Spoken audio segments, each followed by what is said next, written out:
Although it is silent, a grave can tell a story.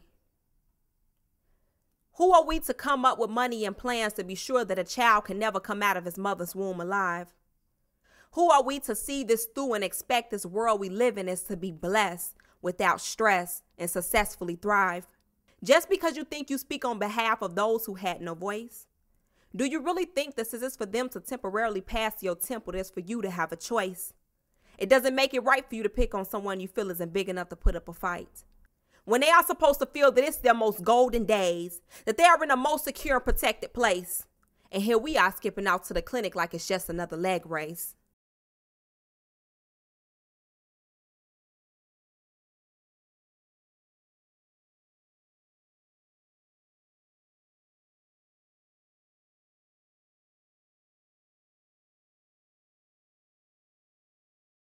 And the Bible says, "Judge not, for ye be not judged." Now let me just tell you a story of how I had to be injected with poison in my womb to kill my child, rubbing my belly and telling her not to worry. But because somebody told me that I was too young, and because of this you cannot provide, therefore a child cannot come. So we'll leave it to the hands of the doctors. We'll leave it to the hands of the killers. We'll leave it to the hands of the murderers. We'll leave it to the hands of the abortion clinic. And y'all, when I reached that door, I had no choice but to go in it. And they say they have counselors who are here to help you ease your fear and to talk to you. And they will be sure that you make it through.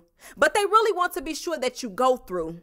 I said they really want to be sure that you and your payment goes through. And make sure that the child that was supposed to come through you, who came from God and not from you, gets the life snatched out of you. Literally, they mean this to kill you both. One naturally and the other spiritually. You guess who's who. And you're supposed to feel like as long as it's not your life, then you're cool. And if you truly think that just because you never hear the voice of that child that it's okay, then you must be a fool. Because the Bible says that everything that has breath praise ye the Lord. So why are we snatching babies out of their safe havens by the umbilical cords when praise is perfected out of the mouth of babes? So who are we to tell them that these are your final days?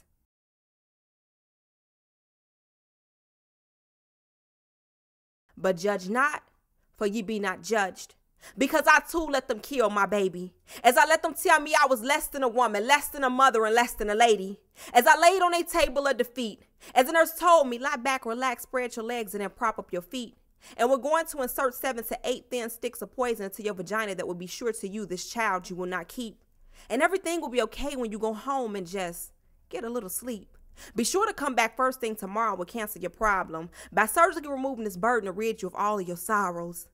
And as I moved too much on her table of lies and deceit, she told me meanly, "Be still. You're the one that got yourself into this position." But truth be told, if I hadn't, she would not have been able to carry out and accomplish the devil's mission. Later, when I went home, I was hurling for the seed whose life I had disrupted, all because this is what I had been instructed. And the contractions and labor pains was all that I can feel curling up in my back. But nothing was worse than the pains and needles to my soul of how I wish I can take it all back. And not caning that to me in life is harder than any slap. Because no matter how many more babies I have, I would never have you. I would never know what it's like to look into the eyes of yours. And that is something that hurts me even more. More than anyone will ever know, because it's you that I would never know. All because we decided without consulting with you or God if it was even your time to go. And let me just say, Endure Ram Clam, since your mama didn't stand up for you that day, now I am. I say Endure Ram Clam, since your mama didn't stand up for you that day, now I am. Because although I signed over your precious little life, I never had that right. And with every inch of your little body, you squirmed inside of me and refused to give up on the fight. And you gave me blow for blow, hitting the inside of my belly with all of your might, begging and pleading for your precious life despite. And I know it all may seem too late, especially after the decision that I dreadfully contemplate. But this I just have to state, because now it's time for the world to know about my innocent and precious baby girl who was never ever given a chance to make it in this world. And let me first start by saying how your mama picked out your name, because behind it, there will never be shame. See, before your conception, I was sitting in history class reading a story about a strong woman who was truly respected. And she decided to stand up and make a difference despite of her by others being rejected. And years later, after she was gone, she was looked upon and reflected the same way you will always be in my heart.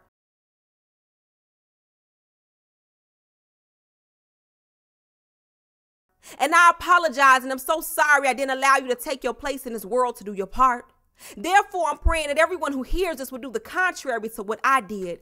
Because even if you can't raise them, there are others out here who longs for a child and yet can't have a kid.